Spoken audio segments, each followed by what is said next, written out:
Should the Steelers make considerable moves to fortify the wide receiver position, either in free agency or the NFL draft? We'll answer that question today and more right here on the Locked On Steelers podcast. I'm your host, Chris Carter. Let's get into it. You are Locked On Steelers, your daily Pittsburgh Steelers podcast, part of the Locked On Podcast Network, your team every day.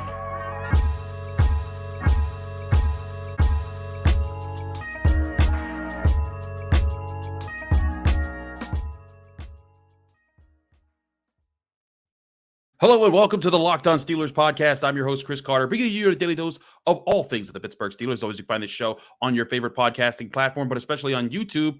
Like this video if you enjoyed. Subscribe to this YouTube channel to get all of your daily Monday through Friday episodes, as well as our bonus content. We thank you for making the Locked On Steelers podcast your first listen every day, because we're your team every day. Today's episode is brought to you by FanDuel Sportsbook, the official sportsbook partner of the NFL. Make every moment more by visiting FanDuel.com/LockedOn today to get started.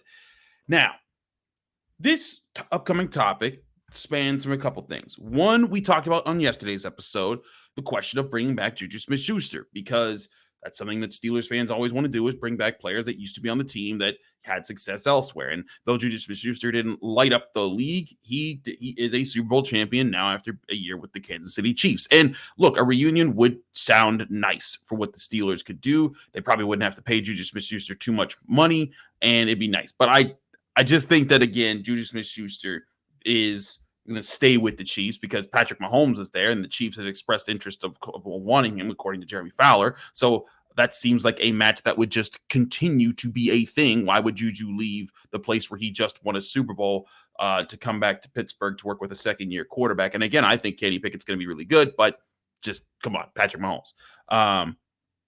But that kind of expands into, I think, a bigger conversation that I think can realistically be had here on the Locked On Steelers podcast, and that's the question about the need for wide receivers at all right now.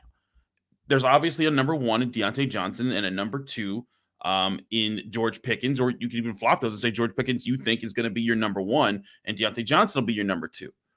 But there's questions as far as who's going to be the number three this year, this upcoming year, and what's going to happen with the wide receiver position. And there's a lot of people talking about the Steelers drafting a wide receiver in the first round. I've already told you that I don't think that they should do that. I do think they should add there. But this question was something that I was thinking about. And then we had a caller call in to our call line 412-223-6644. Dex from Atlanta or Connecticut. I wasn't sure Dex. I gotta say this. You'll hear this too. Dex, my dad Dex, I couldn't tell if he said Atlanta in Connecticut. And then I looked up and I was like, there's no Atlanta in Connecticut. And I was like, yeah, I think he said Atlanta and Connecticut. So I guess he's lived in one and he grew up in one and lived in the other. I don't know. But here's Dex from Atlanta or Connecticut asking the very question I'm talking about the Steelers wide receiver position. Here's Dex. Hey, Chris, this is Dex from Atlanta and Connecticut. I was wondering, how come everybody says we need wide receivers? Don't we have Calvin Austin the third and A. Miller? Ain't that like having two first-round draft picks right there? I don't understand it, why they say we need receivers if we got those two guys. Let me know what you think. Thank you, Dex, for your question. I will say this. It's not first-round picks for those guys, but they're solid depth pieces. And I do agree that what we can't say about Calvin Austin because we haven't seen him yet, but Anthony Miller is a tough guy that you could throw in the slot and let him go to work. And, I think be a guy that you don't have to pay that much to kind of be the extra man on the field. There's other questions you could see about the Steelers in free agency, maybe bringing back Steven Sims for cheap or Gunnar Olszewski for cheap. And to kind of give yourself a gig, because I think Steven Sims was pretty good for what he was. Your last option that you brought onto the field, he's quick, he's fast, he's a punt returner. He makes it so that you don't got to put Diontae Johnson or a starter out there to punt return and risk injury. I agree with that. And you know what? Calvin Austin may take that job off of him when he gets it, because I'm telling you, Calvin Austin in training camp was looking very good before he got hurt. He was on the move. He's fast. He was fast in college. And I do think that Dex has a point. We're forgetting that guy exists and is sitting there. But it's a legitimate question to ask. Is that enough for the Steelers' third wide receiver option? Don't you want someone else there? And, maybe you do. Maybe you do want someone else there. But I truly think when you look at the Steelers' needs right now, you have to ask, is that going to outweigh the importance of improving the offensive line? Is that going to outweigh finding a new young linebacker or a new defensive lineman or your new cornerback for the future? And that's where you have to ask when you're talking about what's the priority, what's the needs as far as either spending in free agency or using an early draft pick.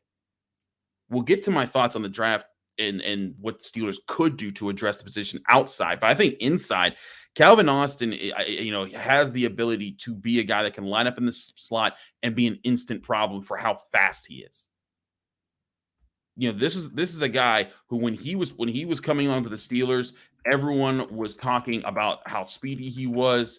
Everyone was looking at like, wow, he's going to break through. His time at the NFL scouting combine last year was 4.32 seconds. That's pretty doggone fast. And it's not a guarantee that the Steelers will find a way to that'll pan out and he'll definitely beat defenders all the time. But when you put that kind of speed on the field and the talents that we saw from him in Memphis, you're going to see him, I think, get open for Kenny Pickett. It's going to make some things easier because then if you have a speed threat on the field like that, it's going to force defenses to honor him and say either, hey, we put him in one-on-one, keep a safety back. And if teams have to either put him in one-on-one against a guy that isn't running a 4.32 and Austin can get past them, it's an easy deep ball opportunity for Kenny Pickett. And whereas I think Kenny Pickett's deep ball, when we start talking past 35, 40 yards on pure deep balls, I wouldn't trust those as much into super tight passing windows. But one thing that he was great at Pitt, and I saw him do a lot, was if a guy beat somebody deep, he'd get it to him. And that's something that I think that he was very good at when he understood his offense and what he had to do and where those wins could happen for his receivers. He would find them, get the ball to them, and let them do the rest of the work. And sometimes the ball would hang a little bit, but it would get there on time. And I think that that's the thing is that Kenny Pickett learned how to find that rhythm with his receivers. And that's one thing that I've said all along is I think he's going to become a very good to great leader for the Steelers, just like he was for Pitt, because he's going to develop the rapport with those receivers. He's going to find the connection and the timing and get that down so that there's no questions about that moving forward. And that's where I think Calvin Austin can come into play. And again, Steven Sims, I think, can put himself in that conversation as far as a quick stir over the middle. Anthony Miller, like Dex said, has already been re-signed by the Steelers. And he'll be around for cheap, and you'll have some options there. Well, that doesn't mean the Steelers should wholly ignore the position in this upcoming offseason. I do think they should address it. How they address it, though, will be the question. We'll get into that in just a minute here on the Locked On Steelers podcast, so don't go anywhere. But first, we got to talk to you guys about our great sponsors at Built Bar. Now, Built Bar, of course, is the number one protein bar out there because it tastes like a candy bar, but still gives you all the nutrition and helps you eat healthier while you're eating tastier. Built Bars are amazing because they come covered in 100% real chocolate with so many different flavors like churro, peanut butter brownie, coconut almond, double chocolate, and so many more. But they only pack 130 calories, only pack 4 grams of sugar, but you'll get your gains because they're also going to fit 17 grams of protein into a Built Bar. So you got to get some Built Bars right now if you haven't already. And when you go to built.com to get your Built Bars, that's the traditional way of doing it. You can get them delivered right to your door, see what's on their website. But if you're a person who prefers to look at what you're buying, you can now go to stores and get Built Bars right from Sam's Club or Walmart. If you go to a Walmart today, walk to the pharmacy section and you can grab yourself a Built box of Built Bars with 4 bar boxes of cookies and cream flavors, double chocolate, or coconut puffs. Or if you prefer to shop at Sam's Club, you can walk into a Sam's Club and grab a 13 bar box with hit flavors like brownie batter and churro. Trust me, when you try Built Bars, you'll thank me later because Built Bars are the number one protein bar because they're tasty and healthy.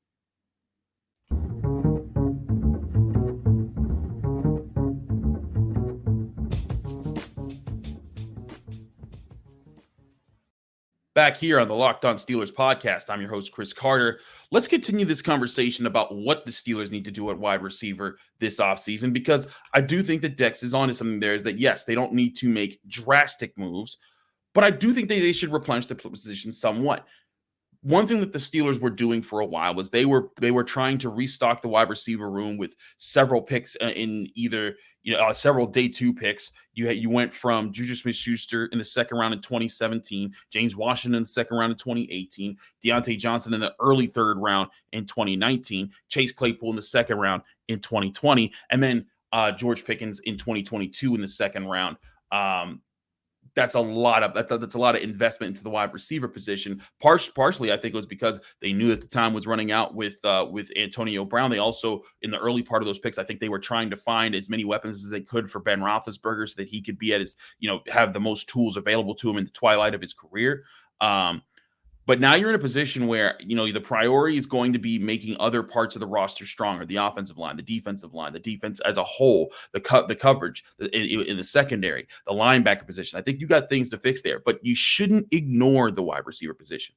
Deontay Johnson's contract has him on the Steelers for 2 more seasons, I believe, and he's going to be in a position where, this upcoming season, I think there was some reasons to be like, okay, working with a rookie quarterback, transitions, all those things, that's understandable. But he's slated to be a $16.3 million cap hit this year. He cannot have another season where he's going to be not score a touchdown all season long like he did this year. And he'll be 27 years old. This will be his opportunity to do that. So you trust in that to make that work. You like the progress you saw with George Pickens. He'll be around, but that's where things start to get tricky as far as how you want to address things. Because like I've said before, the Steelers are going to need to make moves to create cap space.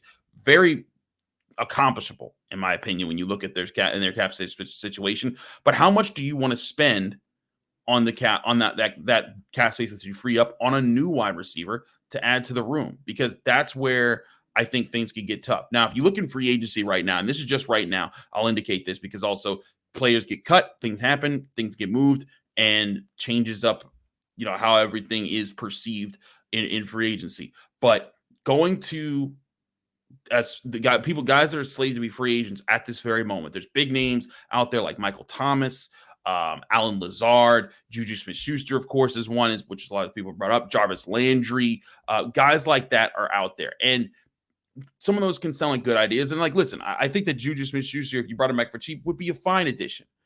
I also think there's other guys out there like Mecole Hardman, who you could add at 25 years old. And he might not cost you that much. Guys like who was Noah Brown from the Cowboys could be a cheap addition there. But here's the question I think that's more important is that in your draft picks, I think you're trying to, in your picking of trying to add a wide receiver to your room this upcoming year, whether it's draft pick or free agencies, wouldn't you want to try to hit a guy that's going to be a supplemental player at the wide receiver position for this group that you already have your bona fide top 2 guys, and then this guy challenges Calvin Austin for the 3rd spot at the wide receiver position and then maybe becomes something more over time?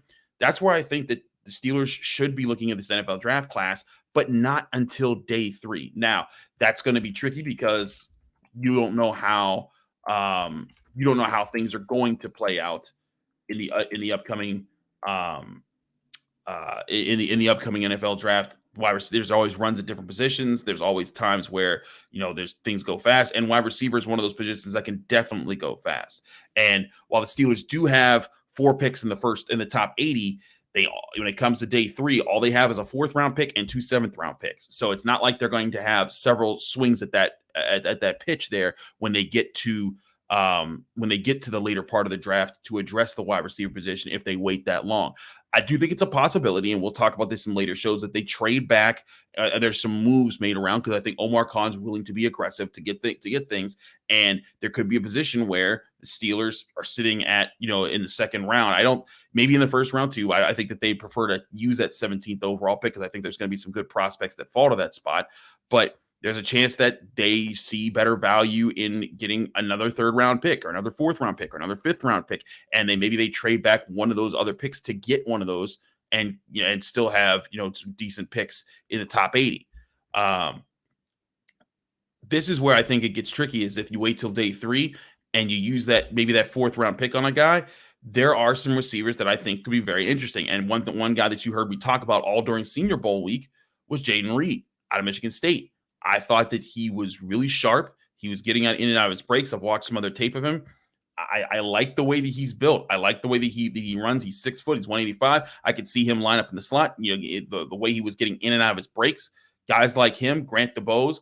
I think that those are guys that you could look at and say, hey, you know what? There's something there that the Steelers could work with. And again, you don't need any of these guys to be superstar wide receivers. It'd be nice if you hit on one. The Steelers have done that a few times in finding star guys in the middle of the late rounds. But I do think that the Steelers are in a position where they could take that shot on a guy and then, cut, let's say 2 years down the line, or 2 years down the line, when Deontay Johnson's contract is ended, if they haven't re-signed him, and George Pickens is flourishing and Calvin Austin's doing well, and maybe this rookie, let's say Jayden Reed, just for example, are playing well, you're not pressed to sign Deontay Johnson to another big contract unless he's playing very well and you want to sign him to that contract. And that's where I think the Steelers wide receiver move this season should be, is finding a guy who can stick around for about 2 to 3, 4 years. If it's a rookie, they're sticking around for 4 years, but find that guy who can stick around for this next generation of wide receivers and kind of find a way to fill in. And if you do find that guy, you put yourself in a situation where that receiver, along with George Pickens and along with Calvin Austin, you hope, and maybe Steven Sims and Anthony Miller, all those guys have developed rapport with Kenny Pickett. And when that rapport is shown on the field, you're going to see some of that development that I've been talking about with Kenny Pickett and the reliance that he has on his receivers to make certain plays and the chemistry that flows into the offense. And then you're also not paying super money to the wide receiver position unless you want to, because Deontay Johnson did work out with Kenny Pickett. And again, this isn't me pushing Deontay Johnson off the team. I'm just saying, as a team, you got to prepare to have your next guy in line, especially when, the guy that's at the top of the line right now, Deontay Johnson, hasn't been superb. I think he's an elite route runner as far as getting separation, but he has to still become a complete wide receiver, and he works very hard at it. I'm a person who I've seen him be the first on the field and last off the field when it comes to practices as he works on things to get sharper. But there's no doubt that, part of his game is he does have drops issues. There's times that he doesn't finish plays sometimes, and it's part of his game. But if he, I think also, as I've said before, I think Deontay Johnson has had some not so good luck with who he's had to work with in his career. When he was drafted in 2019, it was thought that he was going to work with Ben Roethlisberger. That whole year he had Mason Rudolph and Devin Hodges. Then in 2020, Ben Roethlisberger came back, and that was, I think, Deontay Johnson's best season as far as what he was doing. But most of that came when Ben Roethlisberger was still able to throw the ball further down the field, and that started to break off when he was not able to do late in the season because he was getting older. And then 2021 was the worst version of Ben Roethlisberger. Then 2022 was Mitch Trubisky and Kenny Pickett. You see what I'm saying there. But as a second-year quarterback, Kenny Pickett, I think that he has the potential to grow into a very good quarterback by year 2, maybe even a great quarterback somewhere down the line. And if Deontay Johnson works with him in the offseason, works with him mini camp, training camp, all the things leading up to the regular season, I think that they could develop that chemistry, and you're going to see Deontay Johnson get in the end zone next year. And then on top of that, when you have that connection, you're going to want to see the growth with George Pickens. You're going to want to see a healthy Calvin Austin factor into that, and then Steven Sims, and then Anthony Miller, and then maybe this low draft pick. And this is why I don't think they need to go after top wide receivers in this draft class, like Jordan Addison or Quentin Johnston or Jackson Smith-Njigba. There's guys like those guys are all talented, and I think that it'd be a fun addition for the Steelers. But let's be real. If you're spending a pick there, you're missing out on potentially an offensive tackle like Broderick Jones or a linebacker like Trenton Simpson, or you're missing out on a cornerback. Maybe you're spending, if that 17th round pick is sitting there and you have a chance at, let's say, Jordan Addison or a Christian Gonzalez, you want to take Christian Gonzalez, right? Because you want to fortify that cornerback position for years to come. I think the Steelers, George Pickens has the potential to be a star receiver in the NFL. You already have that guy on your roster. Find the supplemental players later in the draft. Fortify your offensive and defensive lines, linebacker, cornerbacks, those groups with the early picks, and then come later and get back a wide receiver. And then you can also just spend some flyers on the wide receiver position with the 2 7th-round picks the Steelers have. There could be guys there that, they found Antonio Brown in the 6th round. I thought you're ever going to find just Antonio Brown's just lying around in the 6th round every year. But this team has been good at finding those. This organization has been good at finding those diamond in the rough type of wide receivers. And I think that that's something that could develop if you take a shot there. And if you miss, oh well, you missed on a 7th round pick. Everyone does that every year.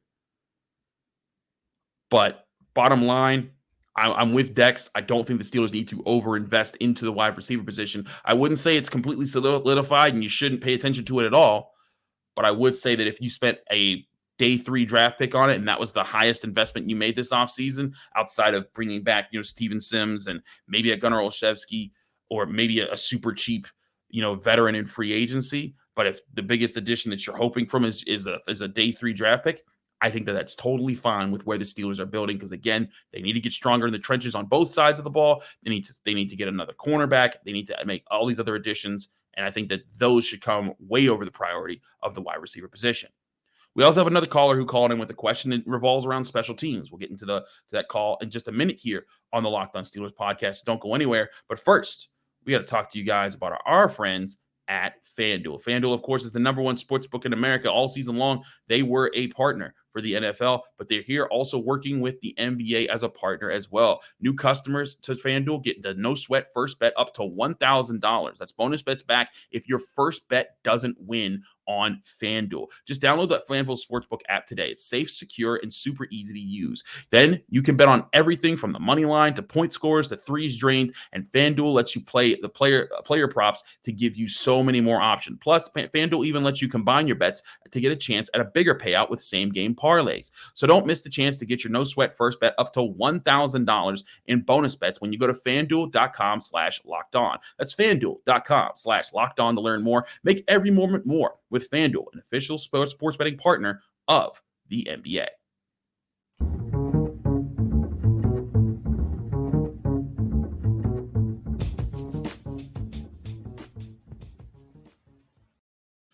Back here on the Locked On Steelers podcast, I'm your host, Chris Carter. Let's get into another question here, and this revolves around the Steelers special teams question. And no, it's not about Danny Smith. It's about the punter situation. Here's Austin from Ohio, who wanted to ask about what to do with Pressley Hardman and the punter position overall. Here's Austin.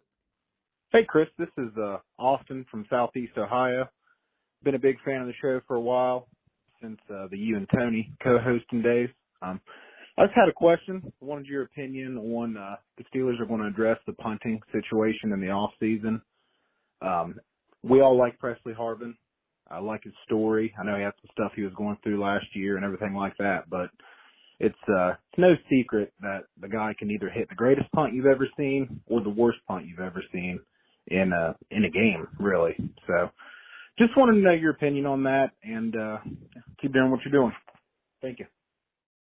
Thank you, Austin, and I appreciate anyone who's a long-time listener, anyone who's a listener, period, but it's always nice to hear from the fans who've been with us back when Tony and I were recording out of his car at Steelers training camp. Man, sometimes it's nice to look back and see what we've done. We'll get Tony back on the show, by the way, soon to talk more about the Pittsburgh Steelers. But let's get to the question about Pressley Hardman, and it's a legit question from Austin about what to do with him. And listen, I'm one of the people that was very patient about Pressley Hardman. And you know me, I'm a patient guy. I'm not a person who likes to be a knee-jerk reaction person to flip out and think that, oh, that's what, the Steelers need to just jump this way or jump that way. And I was willing to be patient with Pressley Hardman after his rookie season, especially being a rookie season where he lost his grandmother and his father in a span of a week. And that was really rough. And that's tough on anyone's mental health.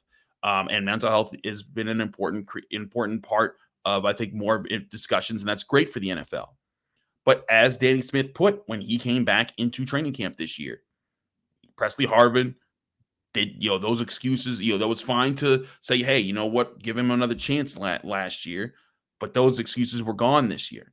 And frankly, Pressley Hardman didn't do exactly great this time around. He ended up being one of the worst punters in the NFL this year, ranking 28th in yards per punt with 44.5 yards per punt on average on the season. And that's just not where you want to be if you're Pressley Hardman.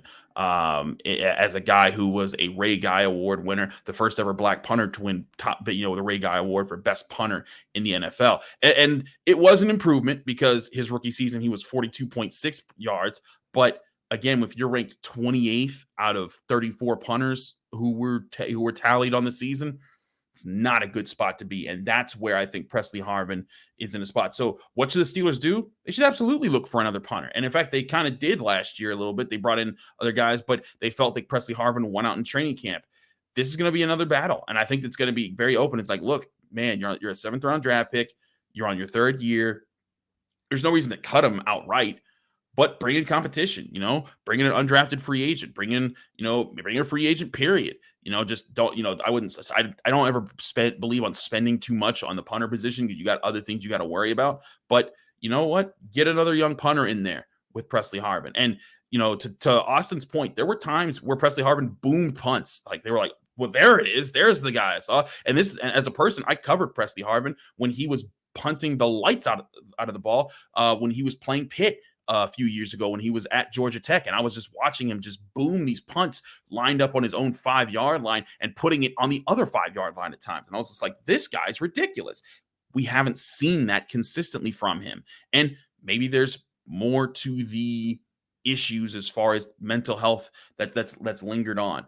But this is NFL's a business, and the Steelers have to get more out of their punting position. And that's why I think it's fair to challenge him. Again, don't cut him, but do find answers there. And I think that's another thing is that the Steelers can get better punting consistently.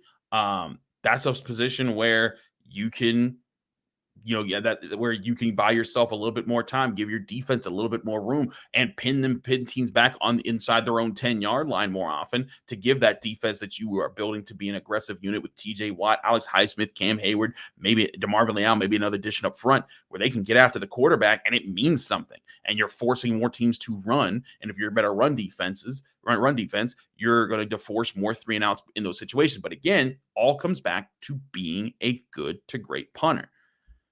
And you know what? The Steelers could be said to have missed out on opportunities because they had a guy in Corliss Waitman who wasn't drastically better. Like he wasn't a top 10 punter, but he was ranked 20th this past year in yards per punt with 46.6. That's 2 yards better per punt. So not elite, not like, oh man, the team would have been totally changed with him in there. But it's certainly something to keep an eye on.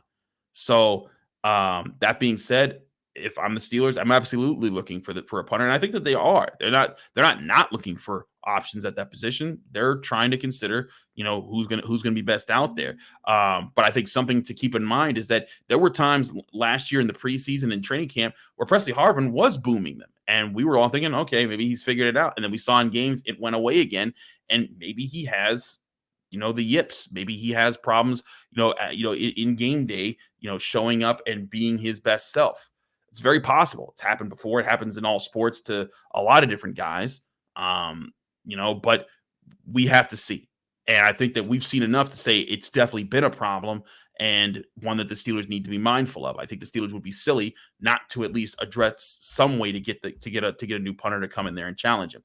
But also, I think that Danny Smith, this will be a year for him to continue pushing. He's been around the Steelers for quite some time, and I know there's a lot of people that give him a terrible rap for being a special teams coach. But if you go back to what the Steelers special teams was before he arrived, it was a chaotic mess. They were giving up scores a lot more frequently. I think the last special teams touchdown, if I remember correctly, there was one that got close this year. But the last special teams touchdown, I think, was that 2018 Chargers game where they allowed back, and there were 2 blocks in the back that, were basically apologized for afterwards because they were so blatant that the officials missed them. That sprung the play. And, as a person who's, had a chance to talk to Danny Smith and talk to players about Danny Smith, I don't think that he's necessarily the problem. I think that that's one thing that happens a lot with special teams coaches is that when a kicker misses a kick, oh, the special teams coach is terrible. No, the special teams coach is more about organizing the coverage units and the guys to make sure that the big plays aren't being let up, or to orchestrate opportunities when you need to block extra points or field goals and try to find the mismatches that create you those opportunities. But as far as, punters and kickers, oftentimes, just me, I chalked it up to that's on them, those players to execute. So that's where I see Danny Smith right now. And I think it's going to be interesting. The Steelers just announced John Mitchell retiring as a defensive line coach. He was an assistant more so last year, but he's been the defensive line coach for almost 30 years, and he's been around for so long. John Mitchell, definitely a legend when it comes to Steelers coaching, and a guy that we were seeing around the facility. It's going to be a big question. Who do they get? As they've now lost Brian Flores and John Mitchell, I think they need more assistants coming up into the franchise right now. Under Mike Tomlin, they could be an opportunity that would not be one of the Steelers should not overlook to add there. We'll talk about that question in a little bit more on tomorrow's podcast because we'll have Jenna Harner on. That'll be awesome. But thanks again for checking out the Locked On Steelers podcast. I'm your host, Chris Carter. Follow me on Twitter and Instagram at Carter Critiques. Read my work on Pitt Athletics at the Pittsburgh Post-Gazette.